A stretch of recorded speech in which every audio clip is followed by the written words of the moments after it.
Classic horror stories.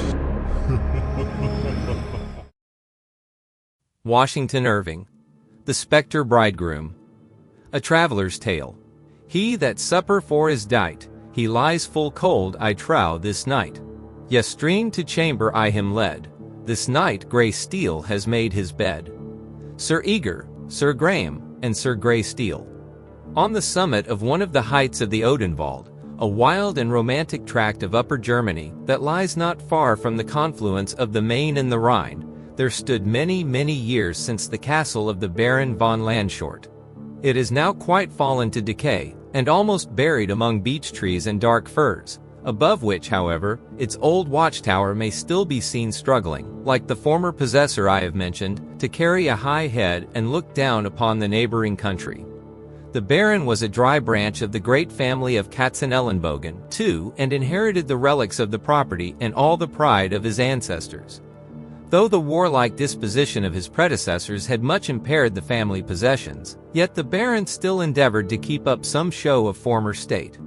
The times were peaceable, and the German nobles in general had abandoned their inconvenient old castles, perched like eagles' nests among the mountains, and had built more convenient residences in the valleys.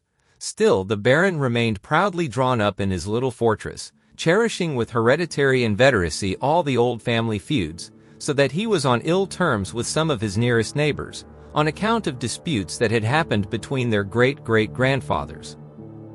The Baron had but one child, a daughter, but nature, when she grants but one child, always compensates by making it a prodigy, and so it was with the daughter of the Baron. All the nurses, gossips, and country cousins assured her father that she had not her equal for beauty in all Germany, and who should know better than they? She had, moreover, been brought up with great care under the superintendence of two maiden aunts, who had spent some years of their early life at one of the little German courts, and were skilled in all branches of knowledge necessary to the education of a fine lady. Under their instructions, she became a miracle of accomplishments. By the time she was 18, she could embroider to admiration, and had worked whole histories of the saints in tapestry with such strength of expression in their countenances that they looked like so many souls in purgatory. She could read without great difficulty, and had spelled her way through several church legends, and almost all the chivalric wonders of the Heldenbuch. She had even made considerable proficiency in writing, could sign her own name without missing a letter, and so legibly that her aunts could read it without spectacles. She excelled in making little elegant good-for-nothing, ladylike knickknacks of all kinds, was versed in the most abstruse dancing of the day, played a number of airs on the harp and guitar, and knew all the tender ballads of the Minnelieders by heart. Her aunts, too, having been great flirts and coquettes in their younger days, were admirably calculated to be vigilant guardians and strict censors of the conduct of their niece, for there is no duenna so rigidly prudent and inexorably decorous as a superannuated coquette. She was rarely suffered out of their sight, never went beyond the domains of the castle unless well attended, or rather well watched, had continual lectures read to her about strict decorum and implicit obedience, and as to the men, pah! She was taught to hold them at such a distance and in such absolute distrust that unless properly authorized, she would not have cast a glance upon the handsomest cavalier in the world, no, not if he were even dying at her feet. The good effects of this system were wonderfully apparent. The young lady was a pattern of docility and correctness. While others were wasting their sweetness in the glare of the world, and liable to be plucked and thrown aside by every hand, she was coyly blooming into fresh and lovely womanhood under the protection of those immaculate spinsters, like a rosebud blushing forth among guardian thorns. Her aunts looked upon her with pride and exultation, and vaunted that, though all the other young ladies in the world might go astray, yet thank heaven, nothing of the kind could happen to the heiress of Katzenelnbogen. But, however scantily the Baron von Landshort might be provided with children, his household was by no means a small one, for Providence had enriched him with abundance of poor relations. They, one and all, possessed the affectionate disposition common to humble relatives, were wonderfully attached to the Baron, and took every possible occasion to come in swarms and enliven the castle. All family festivals were commemorated by these good people at the Baron's expense, and when they were filled with good cheer, they would declare that there was nothing on earth so delightful as these family meetings, these jubilees of the heart. The Baron, though a small man, had a large soul, and it swelled with satisfaction at the consciousness of being the greatest man in the little world about him. He loved to tell long stories about the stark old warriors, whose portraits looked grimly down from the walls around, and he found no listeners equal to those who fed at his expense. He was much given to the marvelous and a firm believer in all those supernatural tales with which every mountain and valley in Germany abounds. The faith of his guests exceeded even his own. They listened to every tale of wonder with open eyes and mouth, and never failed to be astonished, even though repeated for the 100th time.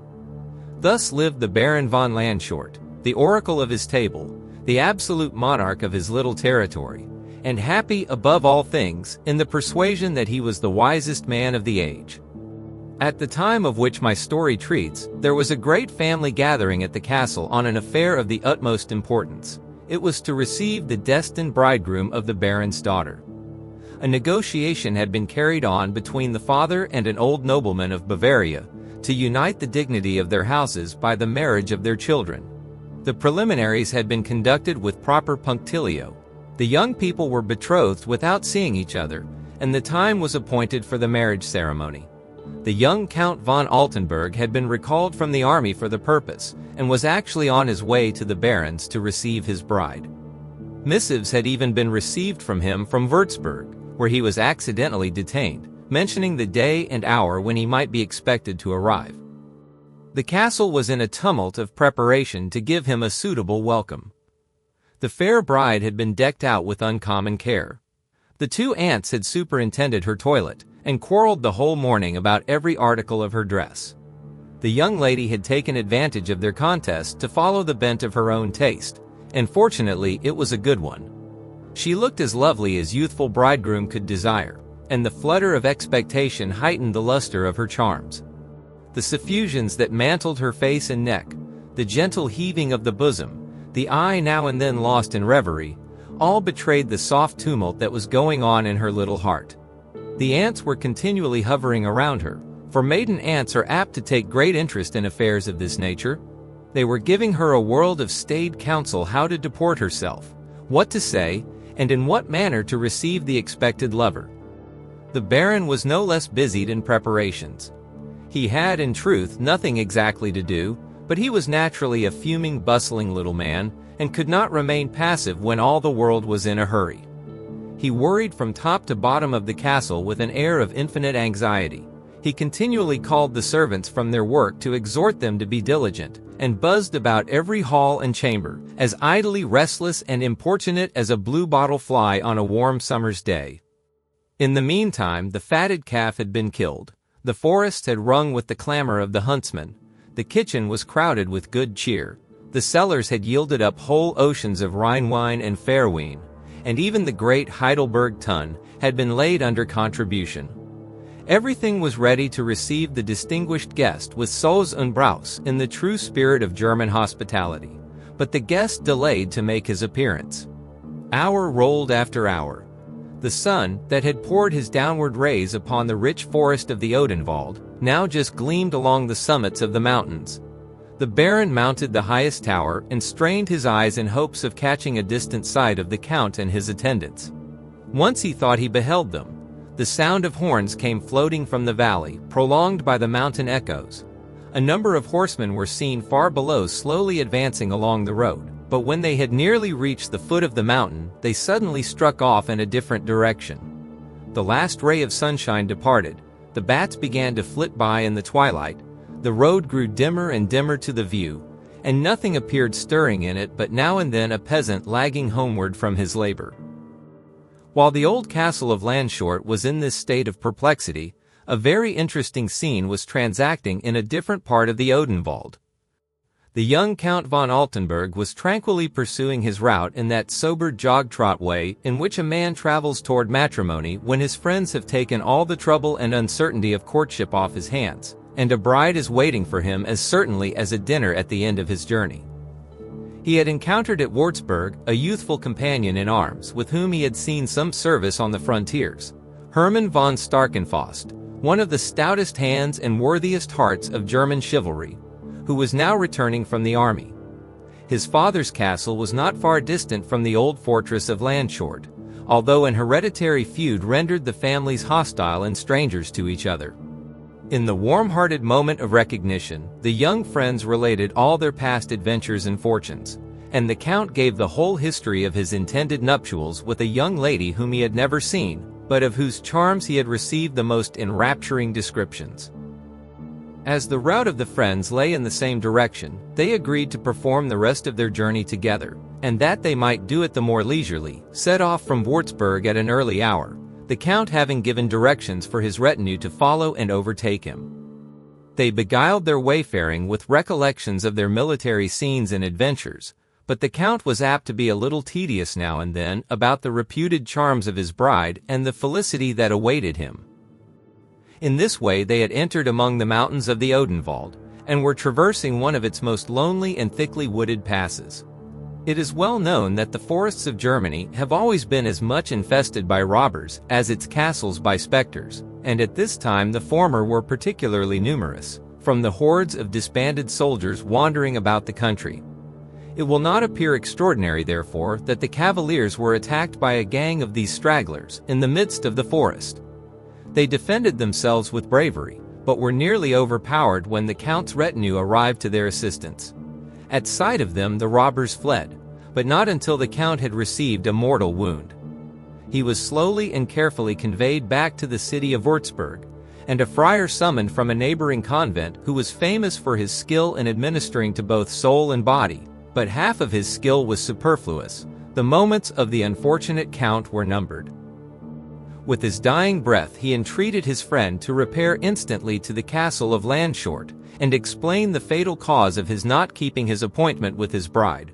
Though not the most ardent of lovers, he was one of the most punctilious of men, and appeared earnestly solicitous that his mission should be speedily and courteously executed.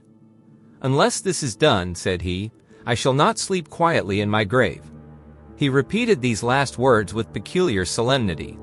A request at a moment so impressive admitted no hesitation. Starkenfast endeavored to soothe him to calmness, promised faithfully to execute his wish, and gave him his hand in solemn pledge. The dying man pressed it in acknowledgment, but soon lapsed into delirium, raved about his bride, his engagements, his plighted word, ordered his horse that he might ride to the castle of Landshort, and expired in the fancied act of vaulting into the saddle. Starkenfast bestowed a sigh and a soldier's tear on the untimely fate of his comrade, and then pondered on the awkward mission he had undertaken. His heart was heavy and his head perplexed, for he was to present himself an unbidden guest among hostile people, and to damp their festivity with tidings fatal to their hopes. Still, there were certain whisperings of curiosity in his bosom to see this far-famed beauty of Katzenelnbogen, so cautiously shut up from the world, for he was a passionate admirer of the sex, and there was a dash of eccentricity and enterprise in his character that made him fond of all singular adventure. Previous to his departure, he made all due arrangements with the holy fraternity of the convent for the funeral solemnities of his friend, who was to be buried in the cathedral of Würzburg near some of his illustrious relatives, and the mourning retinue of the Count took charge of his remains. It is now high time that we should return to the ancient family of Katzenelnbogen, who were impatient for their guest, and still more for their dinner, and to the worthy little baron, whom we left airing himself on the watchtower. Night closed in, but still no guest arrived. The baron descended from the tower in despair. The banquet, which had been delayed from hour to hour, could no longer be postponed. The meats were already overdone, the cook in an agony, and the whole household had the look of a garrison that had been reduced by famine. The baron was obliged reluctantly to give orders for the feast without the presence of the guest. All were seated at table, and just on the point of commencing, when the sound of a horn from without the gate gave notice of the approach of a stranger. Another long blast filled the old courts of the castle with its echoes, and was answered by the warder from the walls. The baron hastened to receive his future son-in-law. The drawbridge had been let down, and the stranger was before the gate. He was a tall, gallant cavalier, mounted on a black steed. His countenance was pale, but he had a beaming, romantic eye and an air of stately melancholy. The Baron was a little mortified that he should have come in this simple, solitary style. His dignity for a moment was ruffled, and he felt disposed to consider it a want of proper respect for the important occasion and the important family with which he was to be connected. He pacified himself, however, with the conclusion that it must have been youthful impatience which had induced him thus to spur on sooner than his attendants. "I am sorry," said the stranger, "to break in upon you thus unseasonably." Here the Baron interrupted him with a world of compliments and greetings, for, to tell the truth, he prided himself upon his courtesy and eloquence. The stranger attempted once or twice to stem the torrent of words, but in vain, so he bowed his head and suffered it to flow on. By the time the Baron had come to a pause, they had reached the inner court of the castle, and the stranger was again about to speak, when he was once more interrupted by the appearance of the female part of the family, leading forth the shrinking and blushing bride. He gazed on her for a moment as one entranced. It seemed as if his whole soul beamed forth in the gaze and rested upon that lovely form. One of the maiden aunts whispered something in her ear. She made an effort to speak. Her moist blue eye was timidly raised, gave a shy glance of inquiry on the stranger, and was cast again to the ground. The words died away, but there was a sweet smile playing about her lips, and a soft dimpling of the cheek that showed her glance had not been unsatisfactory. It was impossible for a girl of the fond age of 18, highly predisposed for love and matrimony, not to be pleased with so gallant a cavalier. The late hour at which the guest had arrived left no time for parley. The Baron was peremptory, and deferred all particular conversation until the morning, and led the way to the untasted banquet. It was served up in the great hall of the castle. Around the walls hung the hard-favored portraits of the heroes of the house of Katzenelnbogen, and the trophies which they had gained in the field and in the chase. Hacked corslets, splintered jousting spears, and tattered banners were mingled with the spoils of sylvan warfare. The jaws of the wolf and the tusks of the boar grinned horribly among crossbows and battle-axes, and a huge pair of antlers branched immediately over the head of the youthful bridegroom. The cavalier took but little notice of the company or the entertainment. He scarcely tasted the banquet, but seemed absorbed in admiration of his bride. He conversed in a low tone that could not be overheard, for the language of love is never loud. But where is the female ear so dull that it cannot catch the softest whisper of the lover? There was a mingled tenderness and gravity in his manner that appeared to have a powerful effect upon the young lady. Her color came and went as she listened with deep attention. Now and then she made some blushing reply, and when his eye was turned away she would steal a sidelong glance at his romantic countenance, and heave a gentle sigh of tender happiness. It was evident that the young couple were completely enamored. The aunts, who were deeply versed in the mysteries of the heart, declared that they had fallen in love with each other at first sight.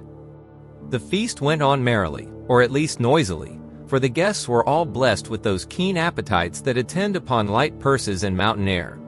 The Baron told his best and longest stories, and never had he told them so well or with such great effect. If there was anything marvelous, his auditors were lost in astonishment, and if anything facetious, they were sure to laugh exactly in the right place. The Baron, it is true, like most great men, was too dignified to utter any joke but a dull one. It was always enforced, however, by a bumper of excellent Hockheimer, and even a dull joke at one's own table, served up with jolly old wine, is irresistible. Many good things were said by poorer and keener wits that would not bear repeating, except on similar occasions. Many sly speeches whispered in ladies' ears that almost convulsed them with suppressed laughter. And a song or two roared out by a poor but merry and broad-faced cousin of the Baron, that absolutely made the maiden aunts hold up their fans. Amidst all this revelry the stranger guest maintained a most singular and unseasonable gravity. His countenance assumed a deeper cast of dejection as the evening advanced, and, strange as it may appear, even the Baron's jokes seemed only to render him the more melancholy. At times he was lost in thought, and at times there was a perturbed and restless wandering of the eye that bespoke a mind but ill at ease. His conversations with the bride became more and more earnest and mysterious. Lowering clouds began to steal over the fair serenity of her brow, and tremors to run through her tender frame. All this could not escape the notice of the company. Their gaiety was chilled by the unaccountable gloom of the bridegroom. Their spirits were infected, Whispers and glances were interchanged, accompanied by shrugs and dubious shakes of the head. The song and the laugh grew less and less frequent. There were dreary pauses in the conversation, which were at length succeeded by wild tales and supernatural legends.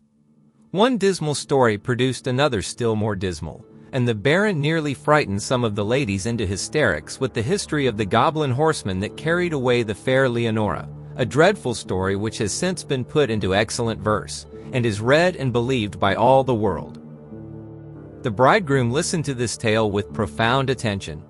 He kept his eyes steadily fixed on the Baron, and as the story drew to a close, began gradually to rise from his seat, growing taller and taller, until in the Baron's entranced eye he seemed almost to tower into a giant.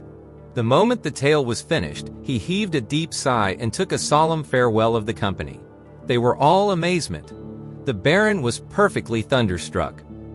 What? Going to leave the castle at midnight? Why, everything was prepared for his reception. A chamber was ready for him if he wished to retire. The stranger shook his head mournfully and mysteriously. I must lay my head in a different chamber tonight.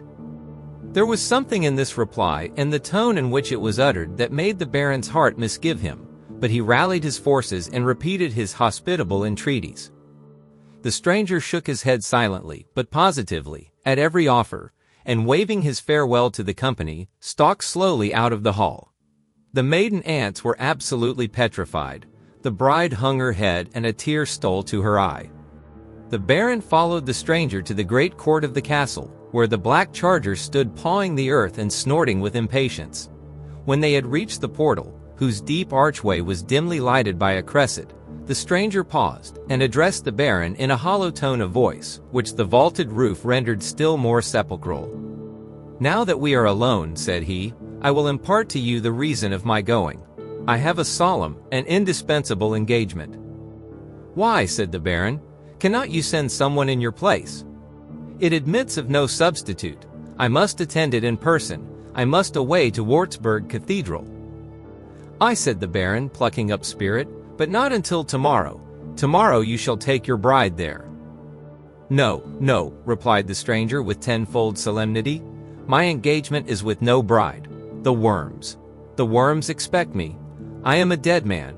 I have been slain by robbers. My body lies at Würzburg. At midnight I am to be buried. The grave is waiting for me. I must keep my appointment. He sprang on his black charger, dashed over the drawbridge, and the clattering of his horse's hoofs was lost in the whistling of the night blast. The Baron returned to the hall in the utmost consternation and related what had passed. 2 ladies fainted outright. Others sickened at the idea of having banqueted with a spectre. It was the opinion of some that this might be the wild huntsman, famous in German legend. Some talked of mountain sprites, of wood demons, and of other supernatural beings with which the good people of Germany have been so grievously harassed since time immemorial. One of the poor relations ventured to suggest that it might be some sportive evasion of the young cavalier, and that the very gloominess of the caprice seemed to accord with so melancholy a personage. This, however, drew on him the indignation of the whole company, and especially of the Baron, who looked upon him as little better than an infidel, so that he was fain to abjure his heresy as speedily as possible and come into the faith of the true believers. But, whatever may have been the doubts entertained, they were completely put to an end by the arrival next day of regular missives confirming the intelligence of the young count's murder and his interment in Würzburg Cathedral. The dismay at the castle may well be imagined. The Baron shut himself up in his chamber. The guests who had come to rejoice with him could not think of abandoning him in his distress. They wandered about the courts or collected in groups in the hall, shaking their heads and shrugging their shoulders at the troubles of so good a man, and sat longer than ever at table, and ate and drank more stoutly than ever, by way of keeping up their spirits.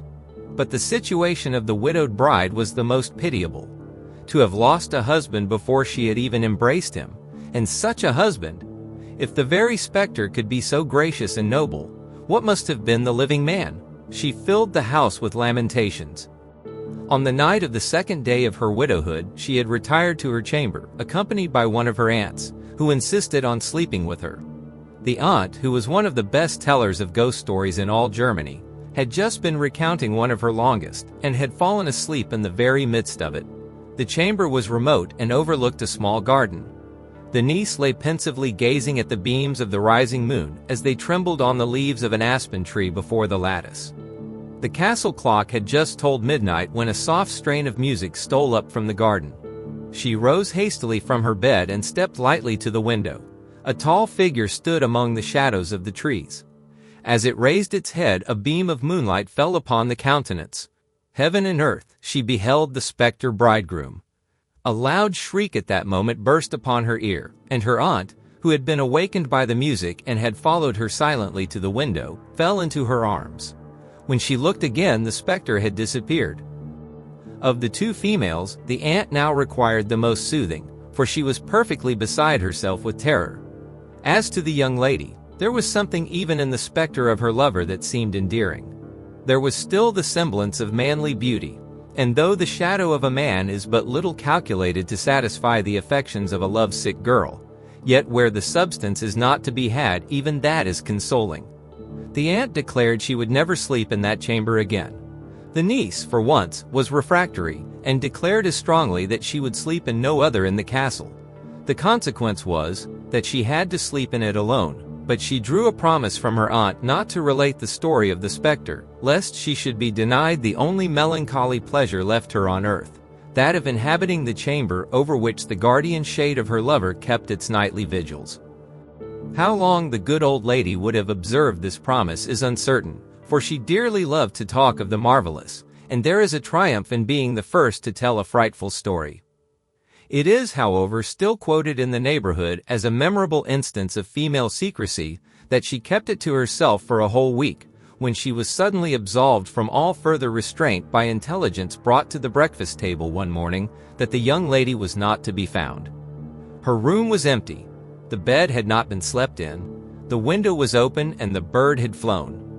The astonishment and concern with which the intelligence was received can only be imagined by those who have witnessed the agitation which the mishaps of a great man cause among his friends. Even the poor relations paused for a moment from the indefatigable labors of the trencher, when the aunt, who had at first been struck speechless, wrung her hands and shrieked out, "The goblin! The goblin! She's carried away by the goblin!" In a few words she related the fearful scene of the garden, and concluded that the spectre must have carried off his bride. Two of the domestics corroborated the opinion, for they had heard the clattering of a horse's hoofs down the mountain about midnight, and had no doubt that it was the spectre on his black charger bearing her away to the tomb.